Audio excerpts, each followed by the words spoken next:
You know how Apple made the iPhone X launch like a really big upgrade, brand new design that kind of ushered in a new era? We had the first OLED screen, we had Face ID, big upgrade. Well, hey, it's Google Pixel's turn. Happy birthday, Pixel series. Although this one's a bit more of a quiet, stay at home with your mum and dad kind of birthday party. And hey, there's nothing wrong with that. And the Pixels have been quietly getting better and better over the last few years. And this year, it's a bit of a mixed bag, actually. Let me walk you through it, see what you think. So we have 4 new phones: the Pixel 10, the 10 Pro, the 10 Pro XL, and the 10 Pro Fold. Plus a new Pixel Watch and Pixel Buds, but I'm going to focus on the phones in this video.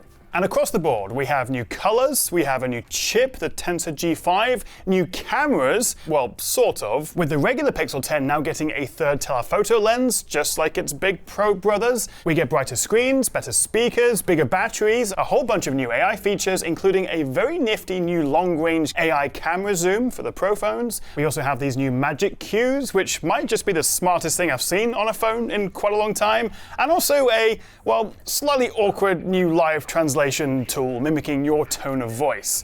Hello, I'm saying I'm doing well. How are you there? Although, to give you some context, this hands-on, where I got to film the phones for about an hour, was about 4 weeks before launch. So very, very early software. Obviously, things will get better. And also, you'll notice I show a lot of the lock screen and the design because we couldn't actually unlock the phones and play around with them, except for where the Google professionals were showing off their demos. It was a bit of a weird hands-on. But hey, you don't care about that. What you probably will care about is this: Pixel Snap. Essentially, Google's answer to iPhone's MagSafe ecosystem. So you can magnetically attach chargers and wallets and cases and all those lovely things. And also across the board, the Pixel 10 series supports Qi 2 wireless charging, and even faster Qi 2.2 on the Pro XL.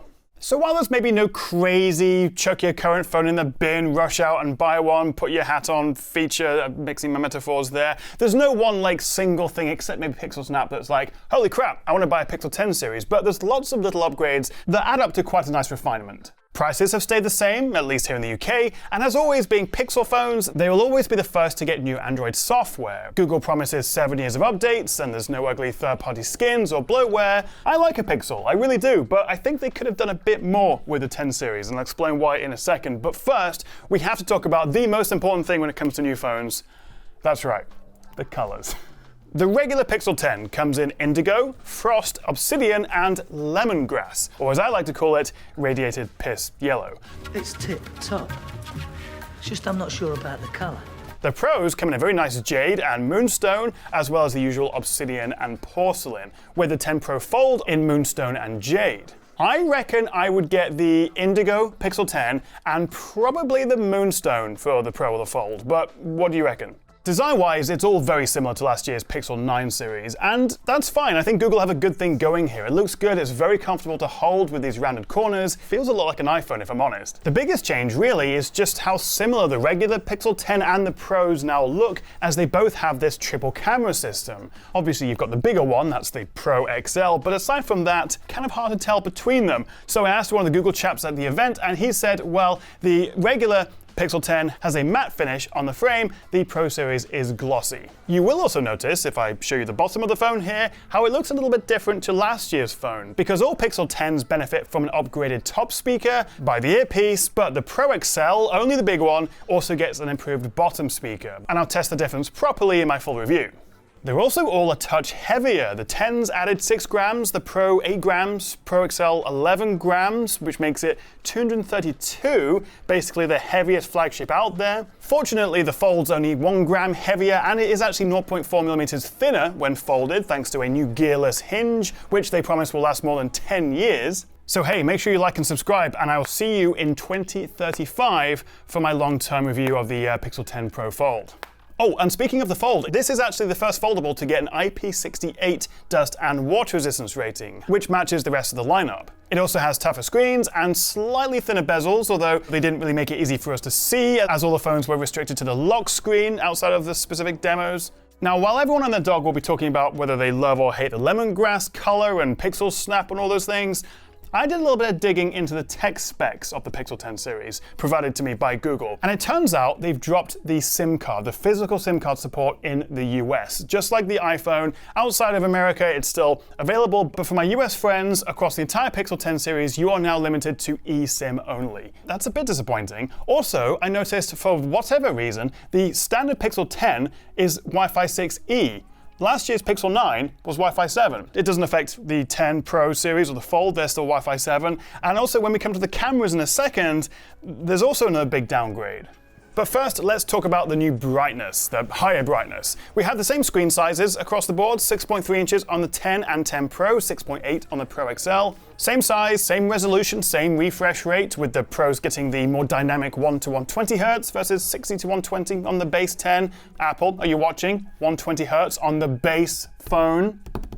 Come on. The Fold also has the same 6.4-inch outer screen and 8-inch inner tablet, and actually the Pixel 10 Pro Fold is only 2mm thicker than a Fold 7, although it is significantly heavier. This is a chunky boy.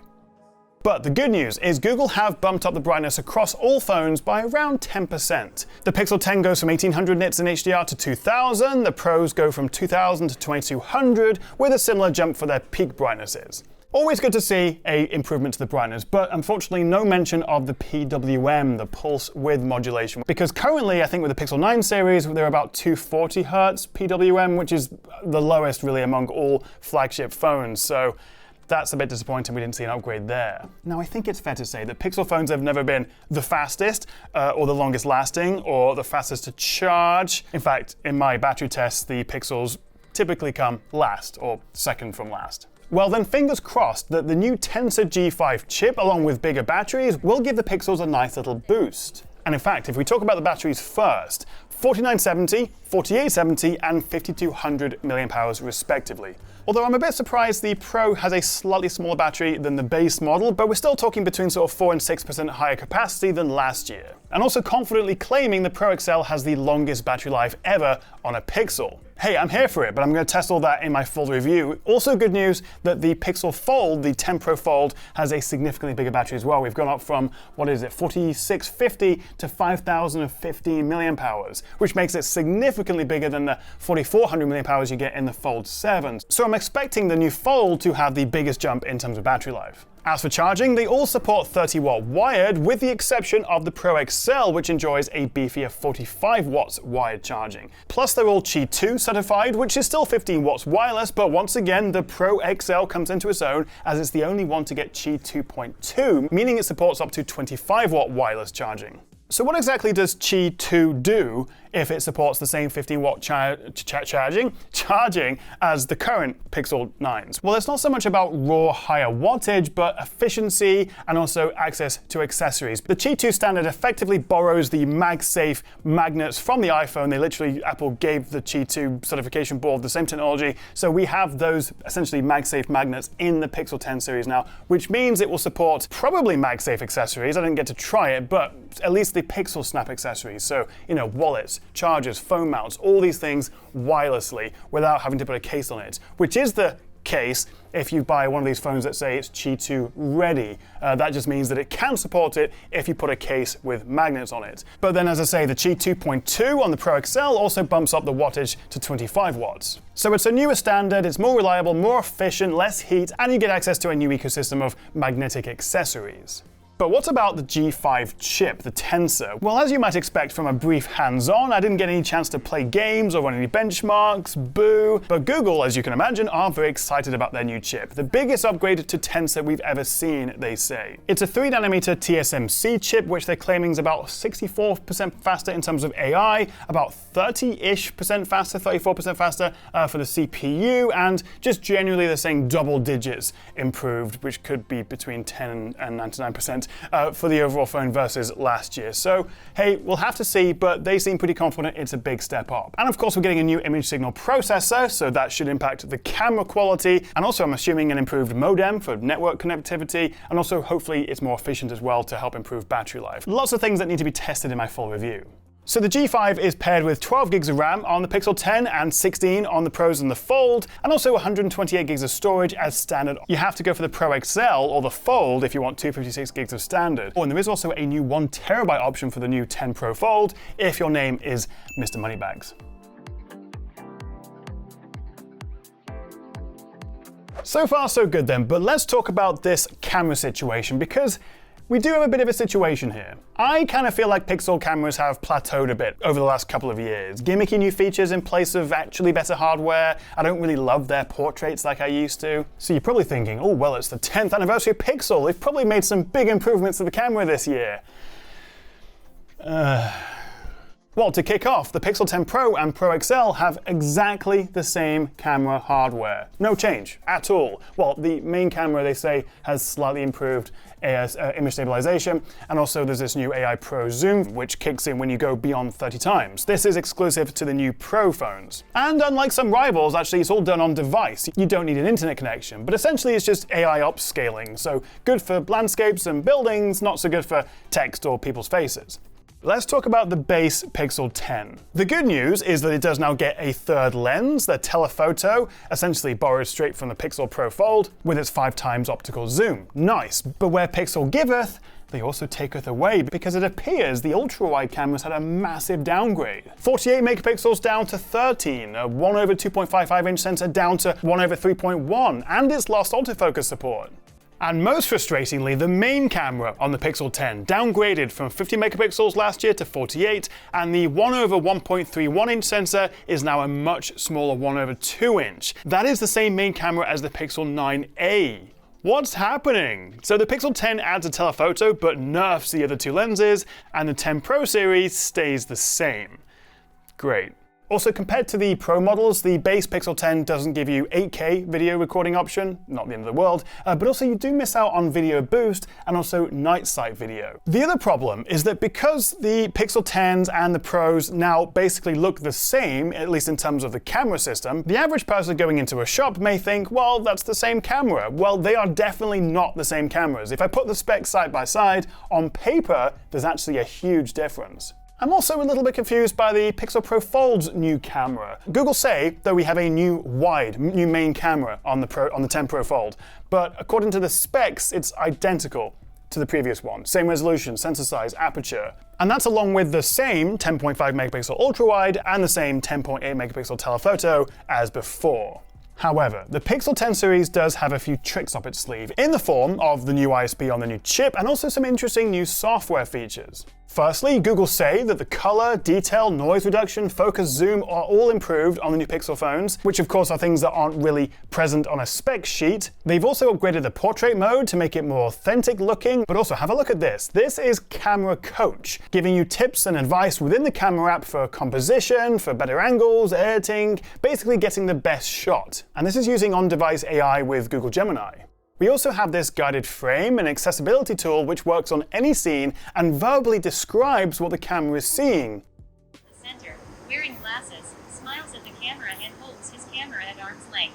They've also improved Best Take to Auto Best Take, so if you take a group photo, it can analyze up to 150 photos and then give you a composite with everyone looking their best. In theory. You can also now use natural language to ask photos to, say, fix the lighting in this picture, change the framing, remove photo bomber. On the Pro phones, the ultra-wide lens can also now use Vision Boost, and of course we now have this AI Pro Zoom.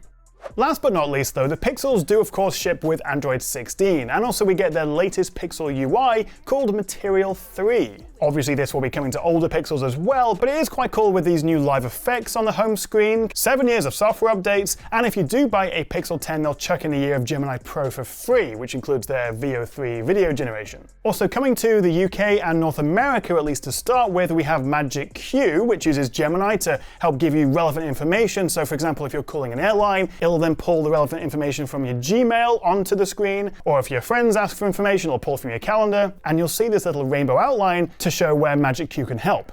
And we also have this new live voice translate. So when you're making a phone call, if you're speaking in a different language, it will translate, but actually keep your accent and intonation and style, with the idea being you'll have a more natural conversation. But at least in the hands-on demo, it was a little hit and miss. Hello, I'm saying I'm doing well. You're your day. Ah, die Mona Lisa habe ich auch noch nie gesehen, Blake. I have never seen the Mona Lisa either. Maybe we can go there together. Yes, let's do it. So let's wrap this up because this was far too long for a hands-on first look video. I'm quietly excited for the new Pixel 10 series. I think if I was going to buy one, I would get the Pixel 10 Pro XL, because not only do you get the bigger screen and the biggest battery, but also it has the Qi 2.2 charging, both the top and bottom speakers have been upgraded, and probably most importantly, it comes with 256 gigs of storage as standard. 128 for the regular 10 Pro, I just don't think is enough. But hey, I don't want to give buying advice just yet because I haven't reviewed them, I've only had an hour with them, and there is a lot to test, so make sure you hit that subscribe button. But what do you make of the new Pixel 10s? Let me know in the comments below.